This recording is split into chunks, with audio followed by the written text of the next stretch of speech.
बरेली में क्रेडाई यानी confederation of real estate developers association of India के अध्यक्ष और अलायंस बिल्डर के 3 डायरेक्टर रमनदीप, अमनदीप और हनी भाटिया समेत 7 बिल्डरों को भूमाफिया घोषित किया गया था, जबकि 17 के खिलाफ एफआईआर दर्ज हुई थी। वहीं बुधवार को 4 और बिल्डर्स को भूमाफिया घोषित किया गया है। जिलाधिकारी शिवाकांत द्विवेदी ने एसडीएम और बीडीए की रिपोर्ट पर इन बिल्डर्स को भूमाफिया घोषित किया है। इन आरोपियों के खिलाफ लुकआउट नोटिस भी जारी किया गया है।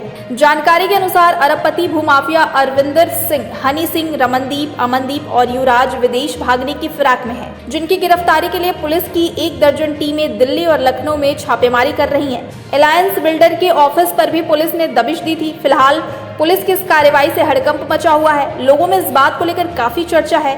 फिलहाल पुलिस प्रशासन की तरफ से 11 बिल्डर्स भूमाफिया घोषित किए जाने के बाद से बिल्डर्स की धड़कनें बढ़ गई हैं।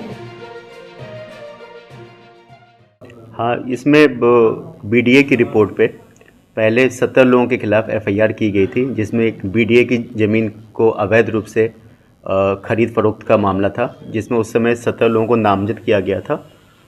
उसमें मामले की जांच की गई, रिकॉर्ड्स, डॉक्यूमेंट्स मंगाए गए बीडीए के, राजस्व विभाग के, और जो कंपनी एसके एसोसिएट्स के डॉक्यूमेंट थे उनकी भी जांच पड़ताल की गई। तो ये निकल के आया कि एसके एसोसिएट्स मेन कंपनी जो अलायंस है उसकी एक मुखौटा कंपनी है, जिसमें 95% का स्टेक मतलब अलायंस बिल्डर्स का है।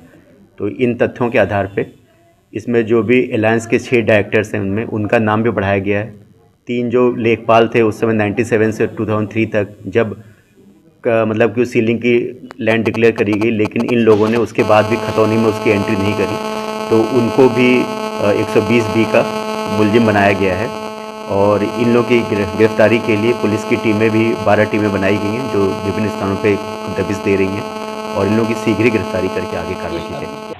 देखिए, भूमाफियाओं को चिन्हित करने के लिए माननीय शासन के आदेश हम लोगों को हैं, और हम इसकी समय समय पर बैठकें करते हैं। गत बैठक हमने 3 अक्टूबर को किया था, फिर हमने 10 नवंबर को किया था। अब अगली बैठक हमारी फिर दिसंबर को लगेगी।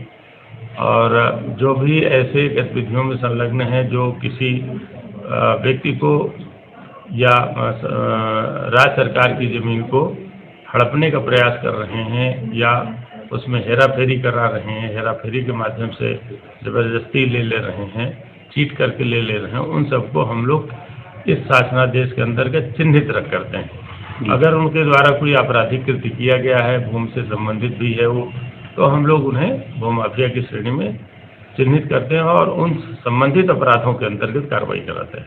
भूमाफिया अपने आप में कोई ऐसा अपराध नहीं है, लेकिन अगर वो आपराधिक गतिविधियों में संलग्न है तो जिस भी प्रावधान के अंतर्गत उन पर कार्रवाई हो सकती है उस पर हम लोग कराते हैं। अब बरेली में सर अब तक कितने लोगों को भूमाफिया घोषित किया गया? पहले हम लोगों ने अब तक लगभग 15 लोगों को चिन्हित कर रखा है।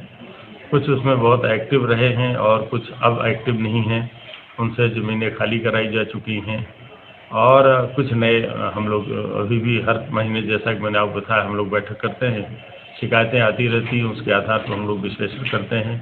उप जिलाधिकारी की कमेटी है और सीओ की कमेटी है, तहसील स्तरीय कमेटी परीक्षण करके हमारे समक्ष भेजती है। उसका मूल्यांकन करने के बाद हम लोग उन्हें भूमाफिया के रूप में चिन्हित कर देते हैं।